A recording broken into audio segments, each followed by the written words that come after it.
Morning, Mitch here, enjoying a coffee in the Dubai sun while I can before it's turned up to incinerate. It's on the turn at that time of year here. The only distraction we've got is the Euros, isn't it? And there's the problem. That's not even a distraction. Last night and this morning, my social media timeline's full of meltdown again. What we're saying is something that really everybody should be making the point. And thankfully, some people who have a bigger platform and voice are making this point. It's time that we said to the Premier League, this PSR stuff, it's a nonsense. Look at what teams are doing to find ways around it, selling hotels, inventing shirt front sponsors out of mid-air, shirt front sponsors sponsoring a team at 20 times what their annual turnover is, which is a nonsense. And now we're coming to the realms of some complex inter-club swap deals, allegedly, that I'm still not convinced some might go through.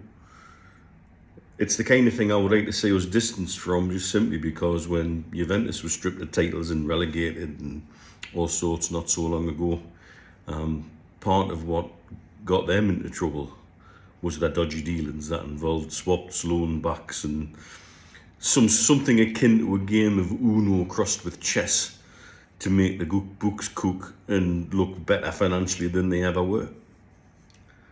I would hope we're not reduced to that. Personally, I would have hoped that even the good amateur accountants who are saying we're X amount in trouble are wrong. I would like to think that. I would like to think that there's somebody in PIF who has control of the purse strings. I've been given a name, but I won't share it. I've shared it with Craig Hope. I'll let him do the digging on that one. Gallery's not very well liked by some at the club because he holds the purse strings tight. But if that's the case, then why are we scrambling to do deals to make PSR right? If indeed we are. And some of those deals, the reactions to them are way over the top. Well, back to what I said a couple of weeks ago, certain social media channels doing the sex doll shocked face thumbnail and getting ranty for no apparent reason, just because it looks and sounds good. But it's not giving any substance to what's actually going on. It does sound like we're going to have a summer of change, but that was always going to happen. I think that the sad thing is that the reactions that we're seeing make me concerned that one day, well, what will make PIF sick? Is it the reaction of the fan base that eventually will make somebody turn around and say, what the hell are we bothering with this for? I would hope not.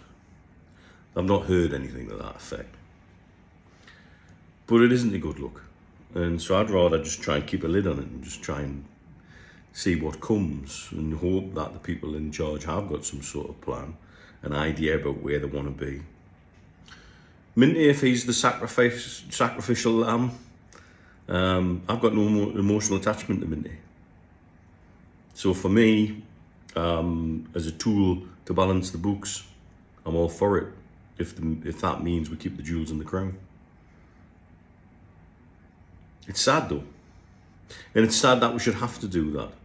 It's sad when you're seeing a club laden with £1 million debt, their new part owner effectively begging the government for money, effectively calling other clubs because we're not playing ball with them, us over Ashworth, Everton over Branthwaite, Fulham were called by him as well. That's not the way to go on. But how can that club, with nearly £1 billion in debt, be quite happy to be saying, well, I want to do this and we want to do that, and yet we have no debt, with owners willing to put money in for the benefit of the Premier League, really, yet they're not allowed to. Villa are having to tie themselves in knots.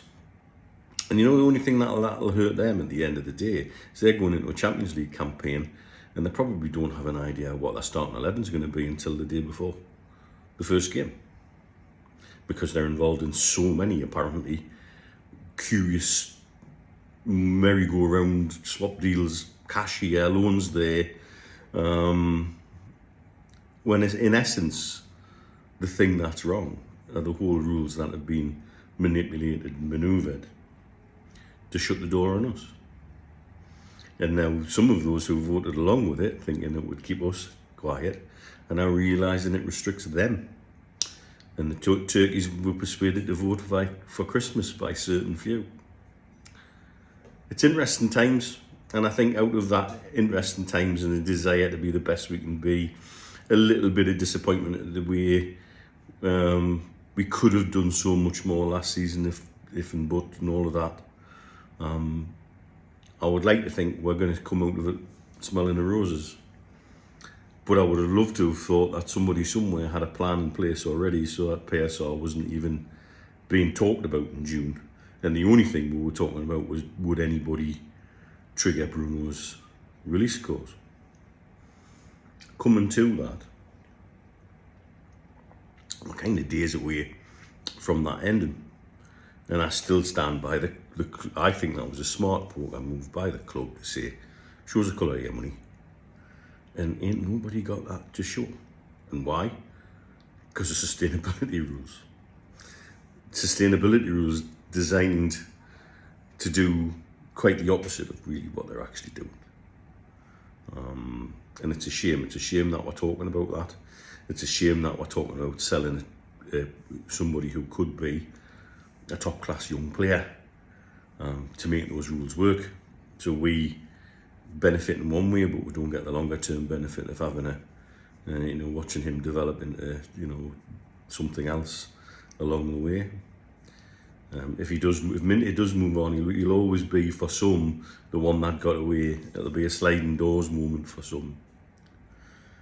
But to see some people, the way they're reacting to potentially signing Calvert-Lewin, I've seen people saying, I'll never come back. Well, really? Is that your end of the day after everything you've been through? Is that your line in the sand? Not my favourite player. And the challenge I have with him is his fitness record, not his ability. It's not that long ago. He was what, 4 years ago, 20 goals in a much, much better Everton side than he's in now. I think he's one who got distracted along the way with the lifestyle and glamour and fashion shoots and ladies' underwear. Is that a phrase you can use these days? I've got no idea. Nor do I care, to be honest with you. I just think we all need to be a little bit circumspect. We've overused the phrase trust the process.